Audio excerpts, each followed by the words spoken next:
নমস্কাৰ। মোৰ আজি প্ৰাংগণত অহা আজি আমাৰ ছ'চিয়েল মিডিয়া বন্ধুসকলে মোৰ অধিক নমস্কাৰ যাচিলোঁ। আচ্ছা, এইবাৰ অশেষ কষ্ট কৰি বহুত বিচাৰ মাজত জয় ভাৰত আৰু ঝাৰখণ্ড মুক্তি মৰ্চাই ST কোটা হিচাপে মোক 102 মোৰ এবাৰ টিকেট প্ৰাৰ্থী হিচাপে নিক্ষেপ কৰিছিলে। কিন্তু দুৰ্ভাগ্যবশত এইবাৰ আমাৰ নমিনেশ্যন ফাইল কৰাৰ পিছত আমাৰ কেইজন আমাৰ পৰ্যায় ছেকেণ্ডাৰ লাগে, সেইটো আমাৰ কিছুমান মিছ কমিউনিকেশ্যনৰ কাৰণে আমাৰ 3জন আমাৰ পৰ্যায় ছেকেণ্ডাৰ ঠিক কৰা হৈছিলে। এতিয়া ঝাৰখণ্ড মুক্তি মৰ্চা আৰু আপোনাৰ জয় ভাৰত নেতৃত্বত আমি ইয়াত ইলেকশ্যন খেল আমি ইলেকশ্যন প্ৰক্ষেপ কৰাৰ সময়ত জয় ভাৰত আৰু যে ঝাৰখণ্ড মুক্তি মৰ্চাটো আমাৰ অসমত নিৰ্দলীয় প্ৰাৰ্থী হিচাপে বিবেচিত হয় বুলি তেখেতলোকে ক'লে। তেতিয়াহ'লে আমাৰ 10জন আমাৰ পৰ্যায় ছেকেণ্ডাৰ লাগিব বুলি ক'লে। কিন্তু আমি যিহেতু এটা ষ্টেট ৰিকগনাইজ পাৰ্টি বুলি আমাৰ উকিলজন মানে ক'লে, গতিকে 3জন হ'লে হ'ব বুলি ক'লে। কিন্তু দুৰ্ভাগ্যবশত জয় ভাৰত পাৰ্টিটো আমাৰ অসমত এটা নিৰ্দলীয় পাৰ্টি, গতিকে 10জন লাগিব বুলি ক'লে। সেই আমি স্কুটিনি দিনাখন আমি 10জন আমি গোটাব নোৱাৰাটোৱে আমি বিফলিত হ'লোঁ। যিহেতু ইতিমধ্যে আহিবলগীয়া দিনত নিৰ্বাচন আহি আছে, এতিয়া আপোনালোকৰ দলৰ ফালৰ পৰা কাক সমৰ্থন কৰিব বুলি আপোনালোকে ভাবিব?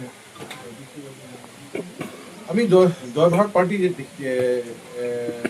যিহেতু আমাৰ ইয়াত আমি এবাৰ আমাৰ কেণ্ডিডেট নাই, তেতিয়াহ'লে আমাৰ দলে আমাৰ সদস্যবিলাকে কাক ভোট দিব কেনেকৈ কি কৰিব আমাক সকলোৱে আমি খবৰ লৈ আছে। যিহেতু আমাৰ জয় ভাৰত দলত আমাৰ 10,000 পৰা আমাৰ 15,000 বা এনে 20,000 আমাৰ সদস্য আছেই। গতিকে আমি যিহেতু এটা দলৰ লগত আমি দল কৰি আছোঁ, গতিকে আমাৰ হাইকমাণ্ড আছে। গতিকে হাইকমাণ্ড যি নিৰ্দেশ দিয়ে সেইটোৱে আমাৰ দলে তেখেতে এই নিৰ্বাচনত ভোট দিব।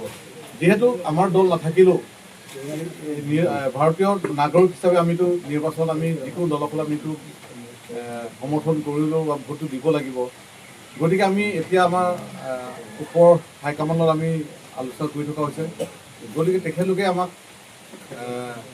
চাৰ্কুলাৰ দিব, আমি কি কৰিব লাগিব নালাগে। এতিয়ালৈকে আমি আলোচনাৰ মাজতে চলি আছে। এটা সময়ত আপুনি 108 LA কংগ্ৰেছ দলৰ এটা সক্ৰিয় কৰ্মকৰ্তা আছিলে, কিন্তু কি কাৰণবশতঃ আপুনি এই কংগ্ৰেছ দল ত্যাগ কৰিবলগীয়া হৈছিলে? হয়, মই 108 LAC মই এজন কংগ্ৰেছৰ এজন কৰ্মী আছিলোঁ, বা মই প্ৰাৰ্থী হিচাপে মই চেষ্টা কৰিছিলোঁ। কিন্তু দলে হাইকমাণ্ডে মোক নিৰ্বাচিত নকৰিলে। যিহেতু কংগ্ৰেছ দলটো এটা হাইকমাণ্ড বেষ্ট দল, গতিকে মোৰ কৰ্ম কিছুমান কংগ্ৰেছতে যিমান কষ্ট কৰিছিলোঁ সেই কৰ্ম হিচাপে মোক তেখেতে উপেক্ষিত কৰিলে। গতিকে মই সেইকাৰণে কংগ্ৰেছৰ পৰা মই ত্যাগ দিব বাধ্য হ'লোঁ।